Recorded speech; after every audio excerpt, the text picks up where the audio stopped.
Military news. Revealed. America's backup plan in case of war with China. The United States can no longer count on its Pacific air bases to be safe from missile attack during a war with China.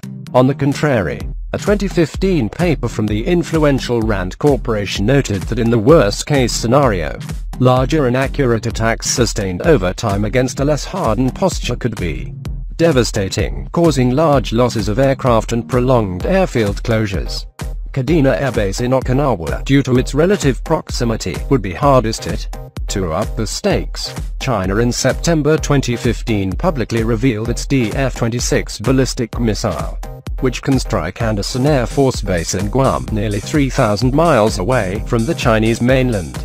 Andersen and Kadena are among the U.S. military's largest and most important overseas bases. Enter Tinian. The lush, small island near Guam is emerging as one of the Air Force's backup landing bases.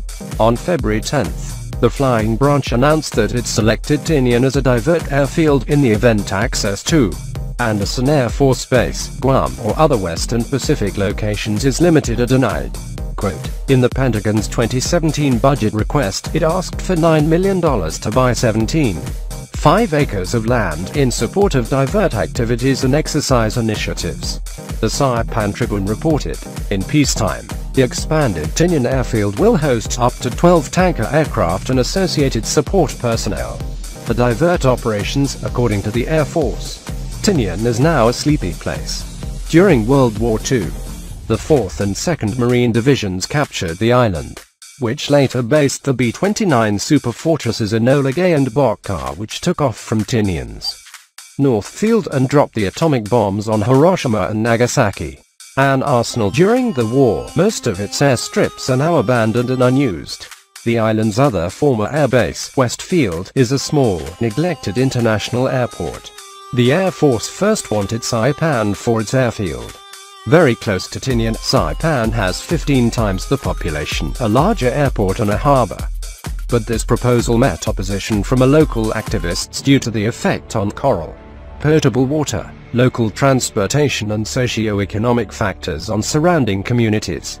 Quote, Stars and Stripes reported, the opposition even included the pro-business Saipan Chamber of Commerce, which worried that Tinian's rusty airport would miss out on the flood of Pentagon spending. Saipan's airport is also overcrowded, with locals not happy about the prospect of hundreds of airmen flying in for military exercises lasting up to 8 weeks every year. In a way, it's a return to the past. The United States dispersed air bases to varying degrees and in different parts of the world during the Cold War, but as the threat of a Soviet missile attack evaporated and post-Persian Gulf War budget cuts hit hard in the 1990s, the trend shifted toward larger megabases that operate on economies of scale. But dispersed bases are more survivable, RAND's Alan Vick noted in his 2015 paper. Dispersing aircraft across many bases creates redundancy in operating surfaces and facilities. This enhances basic safety of flight by providing bases for weather or in-flight emergency diverts.